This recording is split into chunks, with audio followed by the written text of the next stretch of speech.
Bonjour tout le monde, j'espère que vous allez bien. Cette semaine pour mon trading, ça n'a pas été la meilleure des semaines. Comme vous pouvez le voir là, j'ai aucune journée verte. J'ai 5 journées rouges. Aujourd'hui, je tenais à faire quand même une petite vidéo pour vous rappeler que c'est pas parce que tout est rouge que vous prenez pas de l'expérience. C'est pas parce que tout est rouge que vous vous améliorez pas en tant que trader. Et aussi vous rappeler que c'est pas parce que vous avez pas fait d'argent aujourd'hui que vous avez pris les mauvaises décisions. Certaines semaines, certains mois, le marché va être pas dans votre tendance. Le marché va être, on dirait, contre vous. Mais c'est ça. Cette semaine, aucune journée dans le vert, 5 journées dans le rouge. Mais je vais me reprendre la semaine prochaine. Le point positif de ces 5 journées-là, c'est que c'est pas nécessairement des journées qui ont été trop dans le rouge. Donc j'ai pas de trop tradé nécessairement. Il y a peut-être bien un mercredi que j'ai fait j'ai fait une erreur de trop cliquer sur j'ai trop pris de contrats sans faire par exprès. Je voulais mettre à take profit, mais j'arrêtais pas de rajouter des contrats sans faire par exprès. Et mon stop loss est venu se faire prendre. Et j'avais mis 100$ comme stop loss. Ben, je voulais juste mettre, je crois, 30$. Mais ça, c'est pas grave. Et dans le pire des mondes, ce qui va arriver, c'est que je vais perdre mon compte. Et c'est pas dramatique. Parce que c'est pas nécessairement un compte que tu vas avoir pour le long terme. Parce que ça, c'est un compte top step. Puis les comptes top step, c'est t'essaies de dérouler pas nécessairement le plus vite possible, mais t'essaies de les passer, avoir un payout, puis après ça, tu repars à un autre compte. C'est pas des comptes que tu vas avoir sur le long terme, mais quand même, avoir 5 journées dans le rouge, mais et 5 journées pas trop dans le rouge, juste normal, c'est pas bon. C'est pas bon, mais ça aurait pu être pire. Et là, ça fait que mon compte est seulement relativement à 49 534 comme vous pouvez voir en haut. Et le max que je peux perdre, c'est 2000. Donc je peux descendre jusqu'à 48 000. Si mes statistiques vous intéressent, ici mon trade, mes trades gagnants en pourcentage 38%. Mais c'est un peu des statistiques faussées parce que quand tu prends un profit à une place et que tu veux en prendre à d'autres places, ça fait séparer ces deux trades-là en deux. Mais ça reste que la plupart des statistiques sont valables. Et ça c'est pas bon signe. Que mes average, que mes winning trades normales soient à 32$ et que mes normales pertes soient à 55$, ça veut dire que j'arrive pas à garder mes trades dans le positif assez longtemps. Pour ça que je vois des chiffres dans le positif, je veux sortir le plus vite possible. Et ça, c'est pas nécessairement bon signe. Surtout que mon meilleur trade, c'est que j'ai gagné 63$ et que si mon pire, c'est que j'ai perdu 238$, ça c'est vraiment mauvais signe. Mais si vous regardez ici les, les profits, les journées dans le négatif comme ça, c'est moins pire que ça peut paraître quand même. Parce que par exemple, si tu prends la journée ici à 145, ça couvre quand même la majorité des journées que j'ai perdues après. S'il y a 2 journées dans le rouge comme ça, mais c'est tout simplement parce qu'au début, je savais pas exactement le nombre de contrats que je devais me servir pour entrer dans un trade. Là, j'ai commencé à moins prendre de contrats un peu. Et ben, ça a marché cette semaine parce que si j'aurais pris 2 fois plus de contrats à chaque trade, j'aurais été 2 fois plus dans le négatif. Donc si tu penses comme ça, ben, j'ai bien fait de baisser un peu mon nombre de contrats. Maintenant, j'essaie de rentrer avec un ou deux contrats seulement. Et au début, je pense que je rentrais avec 5 contrats. Peut-être qu'on peut le voir ouais, ici, 16, 5 contrats. Donc, je vais vous montrer le trade que j'ai pris aujourd'hui. Donc, aujourd'hui, si on regardait que sur les vraiment plus hauts time frame, ici, il y avait un standard of deviation qui arrêtait ici. Donc, je m'attends que le marché revienne un jour reprendre ce haut. Mais avec la précision, on peut voir ici qu'un standard of deviation arrêtait ici où ce que le marché est venu, tout ce que le marché est venu toucher vraiment avec un petit bout de mèche. Donc c'est un signe que la précision d'ICT marche quand même. Ici, on peut voir qu'on était vraiment dans un bearish market. Donc, si on prend ici les courbes de sell side et de buy side, on peut voir qu'on était maintenant rendu plus dans l'autre partie de la courbe, dans l'autre partie de la curve. Ici, on peut voir qu'on avait un gros fair value gap qui est venu se faire respecter. Et qu'en le respectant, on a descendu plus bas. Et si j'enlève le fair value gap, on peut voir ici qu'on avait une belle manipulation du prix avec ces bougies, avec cette bougie blanche là sur le 4A, ce qui nous donnait notre standard of deviation plus bas ici. Ici, comme on peut voir, j'ai identifié les bas potentiels à venir se faire prendre. Donc un ici, et ici, les relatifs equal low. Et en plus, on allait sur le daily, les relatifs equal low forment un fair value gap. Donc ça va être intéressant dans les prochaines semaines à voir ce que le marché vient faire proche de ce fair value gap là. On peut voir que le marché hésitait un peu. Donc le marché consolidait un peu dans le range ici présent. On avait un fair value gap ici sur le 1-1. En plus du fair value gap, le marché a arrêté au-dessus de la zone des 50%. Le marché aurait donc été dans la zone premium. Donc dans la zone premium, comme on le sait, c'est le meilleur endroit pour short le marché. Et dans la zone discount en bas, c'est le meilleur endroit pour acheter le marché. Mais donc là, on a arrêté dans la zone premium. Donc ça aurait été potentiellement un bel endroit pour avoir une possibilité de short le marché. Donc en revenant sur le 1 comme ça ici, on avait des relatifs equal high ici.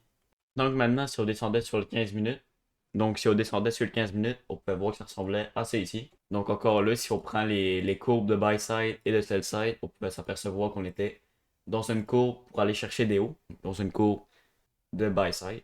Et je m'attendais à ce qu'on vienne chercher ce haut-là, en plus de venir chercher le fair value gap.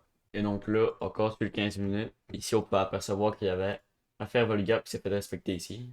Et là, si on zoomait sur le 5 minutes, on pouvait apercevoir qu'on commençait à un peu former un range aussi sur le 5 minutes. Donc à consolider ici. Ce qui me fait. Ce qui me laissait croire qu'on aurait pu potentiellement faire une espèce de power of tree en venant prendre les bas ici et continuer plus haut. Et c'est à peu près ce qui s'est passé, mais pas exactement comme je l'aurais voulu. Donc si je redescendais sur une minute, c'est encore plus flagrant qu'on était dans une phase d'accumulation. Et là, ouais, si j'avance un peu comme ça, on est venu prendre les bas. Donc c'est à peu près ici que je suis rentré sur les marchés. Et donc maintenant qu'on est venu prendre les deux bas ici, là j'avais identifié, là j'avais vu qu'on avait fait affaire Volley Gap ici. Donc j'ai décidé de rentrer à peu près ici avec un stop loss en bas du deuxième fair Volley Gap, mais un peu plus haut qu'en bas du deuxième fair Volley Gap, vous allez comprendre après. Et j'avais un TP, pardon, à peu près ici, faire un ratio d'un pour deux. Donc si je continue à avancer, et donc là, on est venu prendre le stop loss, mais regardez comment que ça s'est fait. Donc on continuait quand même à respecter le fair value gap ici. On est juste venu toucher un tick en bas du fair value gap. Et quand mon stop loss a été pris, ben, ça me dérangeait pas. C'était la première perte de la journée. C'était à peu près 30$ de perte, je crois. Mais là, le problème, c'est qu'on a continué à monter comme ça après. Mais comme vous pouvez le voir, on a rechuté très rapidement après avoir créé un autre relative equal high. Et maintenant, on commençait à, à aller de l'autre bord.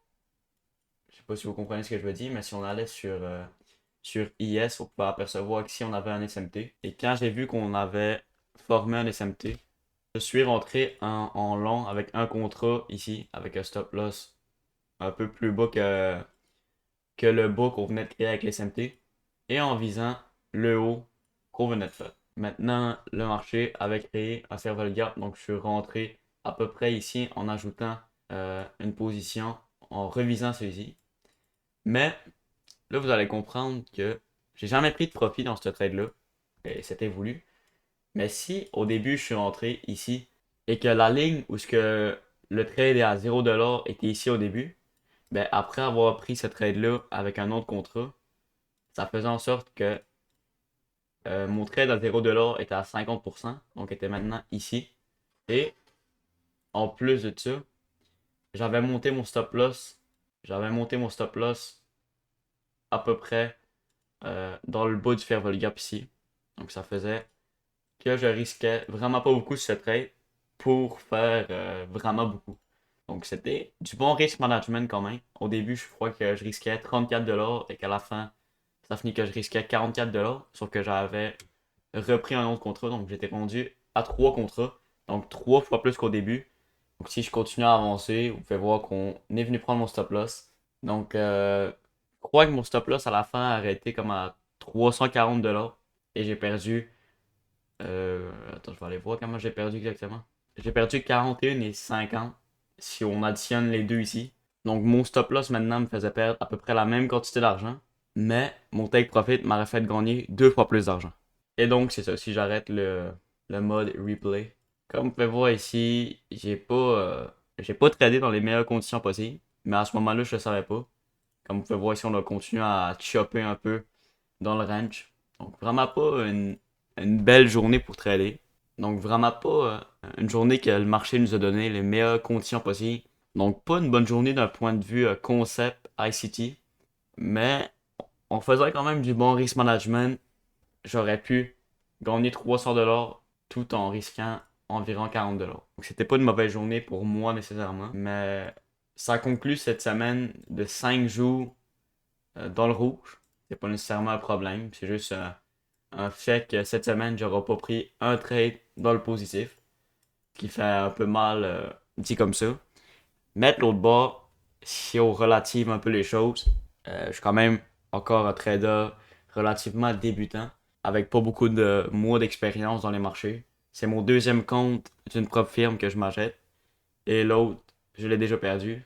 La première fois que je m'achète un compte, que je trade les futurs sur TopStep, et peut-être que je vais le perdre, peut-être que non, mais sur TopStep, si t'as pas passé ou perdu ton compte avant le prochain mois, ils vont te recharger le prix d'un compte. Donc, je crois que si je l'ai acheté le 2 ici, ça va faire que ils vont me facturer un autre paiement le 2 août. Donc, il me reste environ une semaine et demie pour trader et pour essayer de passer le compte.